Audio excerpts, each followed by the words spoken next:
9 باتیں جن سے اللہ پاک سخت ناراض ہوتے ہیں۔ نمبر 1، اولاد اور خاص کر بیٹی کو گالی دینا۔ نمبر 2، دل میں بغض رکھنا۔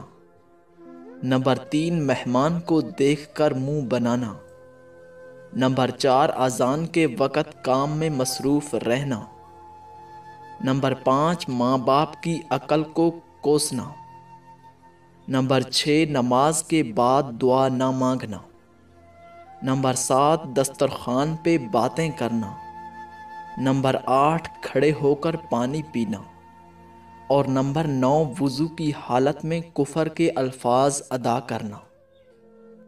جب اللہ راضی ہونے لگتا ہے تو بندے کو اپنے عیبوں کا پتہ چلنا شروع ہو جاتا ہے، اور یہی اس کی رحمت کی پہلی نشانی ہے۔